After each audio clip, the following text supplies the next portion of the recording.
Good morning. Good morning. Come on in. Come on in. Welcome to our live meditation this morning. Come on into the room. Ooh, welcome, welcome, welcome. If you are arriving with a mind that's going a million miles a minute or a busy mind, if you have a tender heart or just a nervous system that's just been all around doing the exact most, I want to let you know you are in the right place because today we're going to breathe, we're going to allow our bodies to settle, and we're going to practice something that changes the way we move throughout life,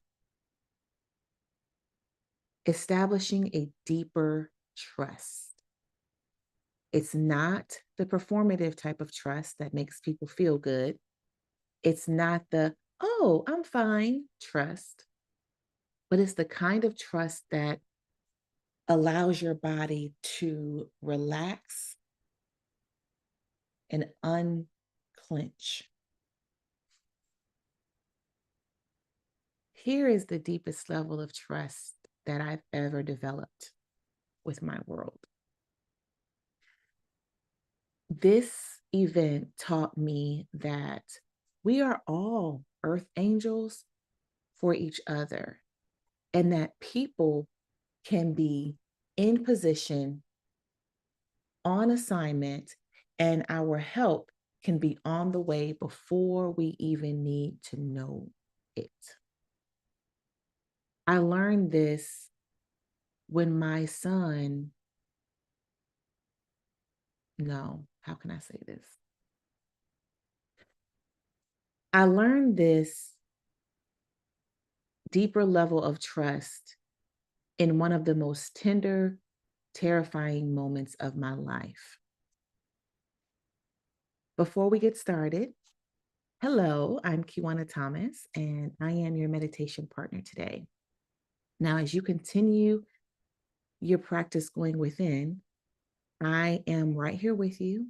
I am guiding you very gently, reminding you to just breathe, and I'm just helping you come back home to yourself. When my son was 3 weeks old, we were going in for a routine cardiology exam.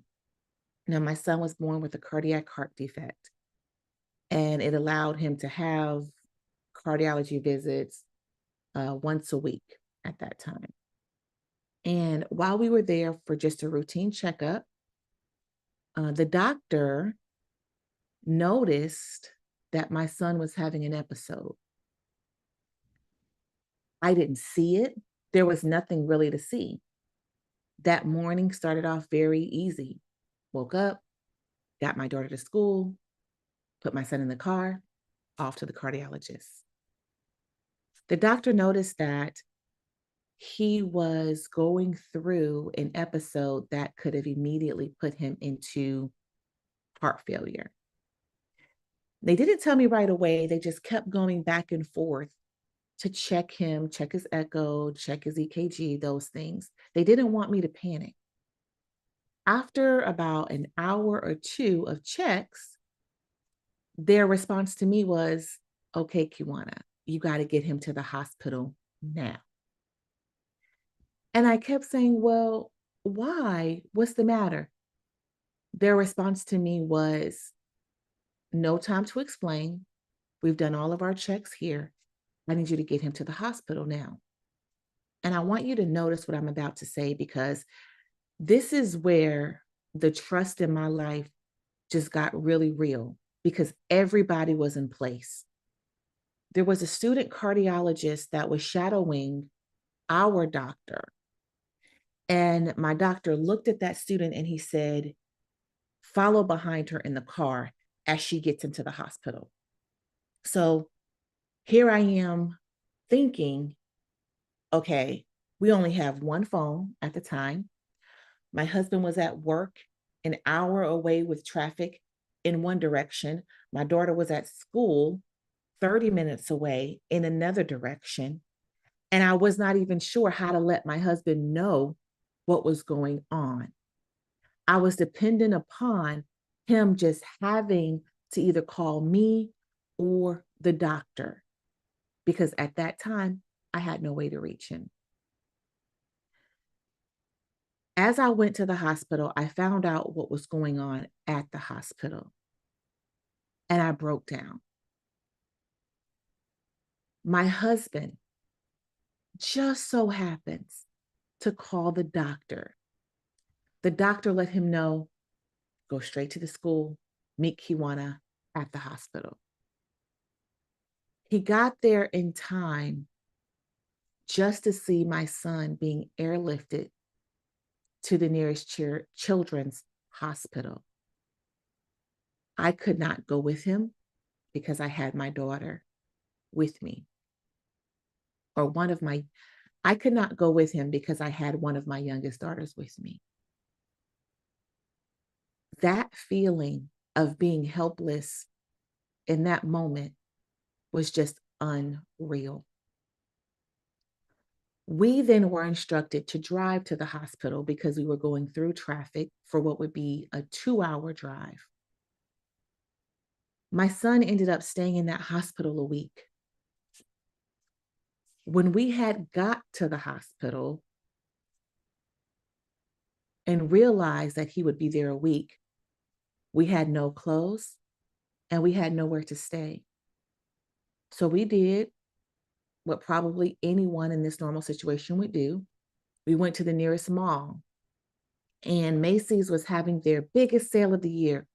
We were able to get clothes for me and my other 2 children at the time for like less than $10 a piece. It was so amazing at the discounts that we walked away with.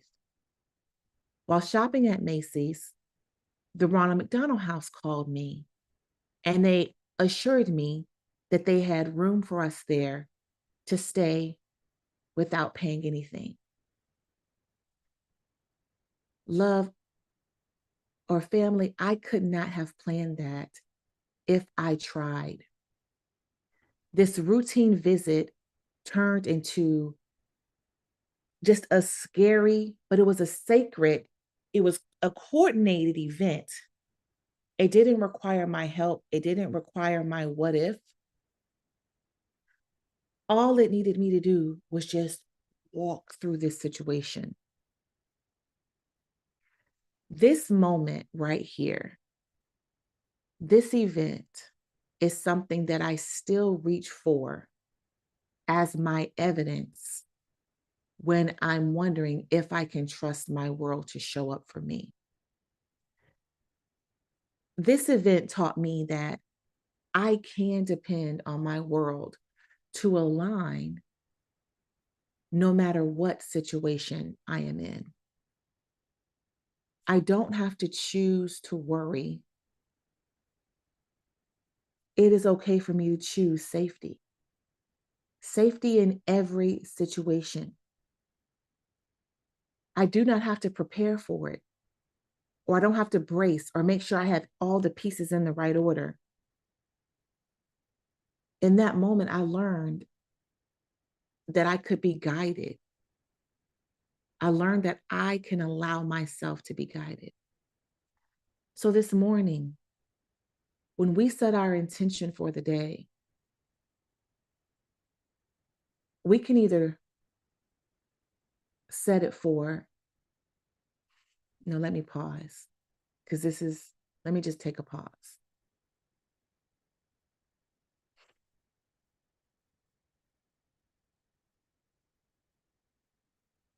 This story brings up so much inside of me, and it connects me with the ability to trust my world.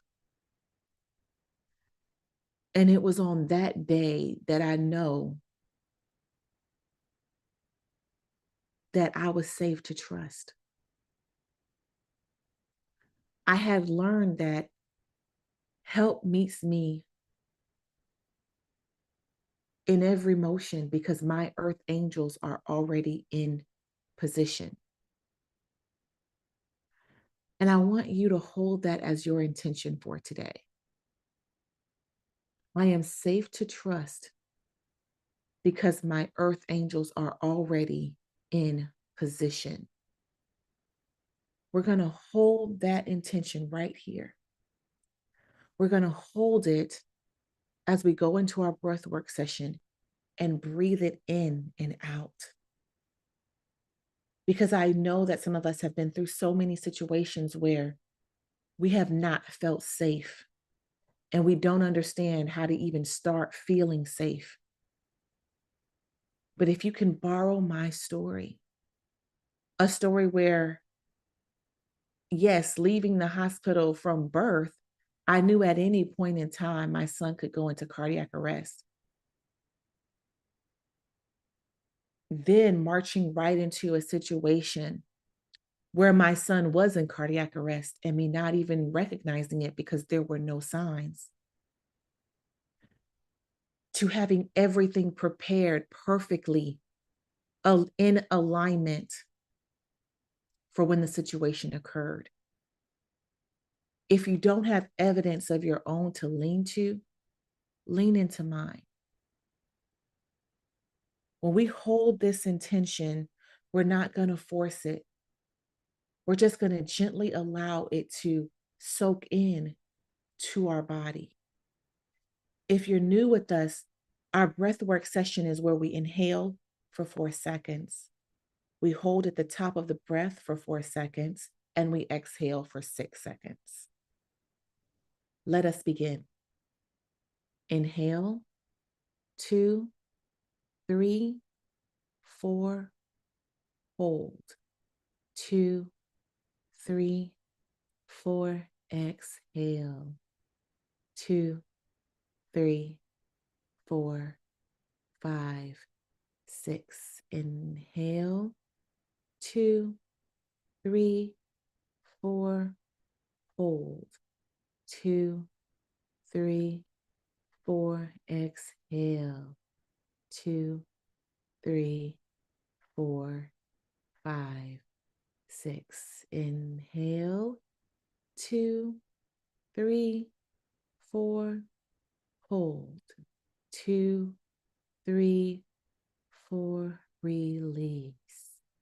2, 3, 4, 5. And you can return to your normal state of breathing.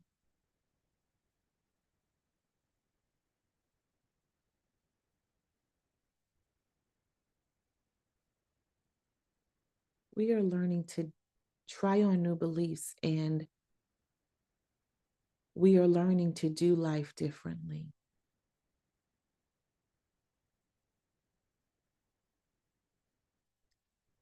We are practicing moments where we could be safe in this world. We are holding the fact that something bigger than us is guiding our every step, our every move. And that's a big trust. So as we go into our silent meditation, I want you to know that thoughts are going to arise. We're going to let them go by just like the cars on the street. We're just going to watch them from our window.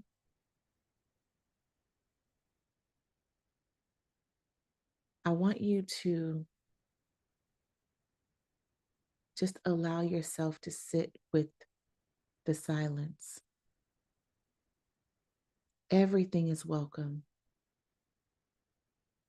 And I'm going to bring you back after the time, and I will see you on the other side.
Welcome back. Welcome back.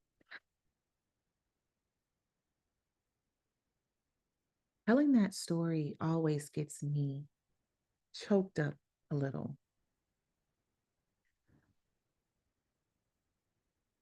I want you to know that it does take practice to be able to establish certain levels of trust with your body.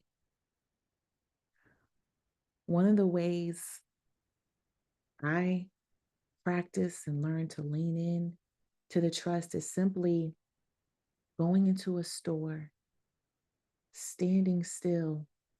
If there is something that you need help with and you don't have the time to find it, pause and ask for your earth angels to arise.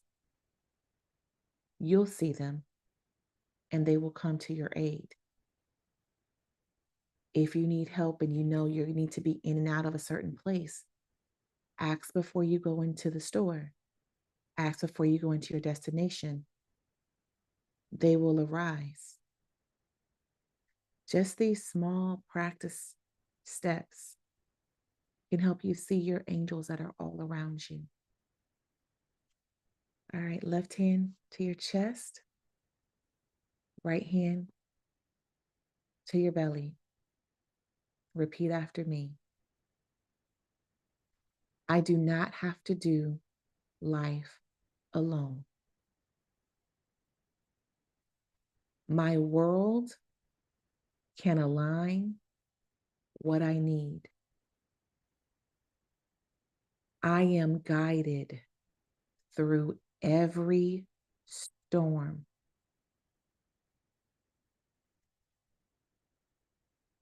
And last but not least, I choose safety over worry. Thank you so much for meeting me here today. Choosing safety or safety and worry are both two choices that you can make. I hope after sitting with me today, you know that you do have a choice and that you can choose one or the other, and both will show up for you. I am Kiwana Thomas. I love you so big, and I enjoy being your meditation partner and witnessing your journey as you go within. If this message spoke to you today and you have a soft yes to start your practice, I would love to invite you to our Living Wealthy community. The divine light in me loves, respects, and honors the divine light in you.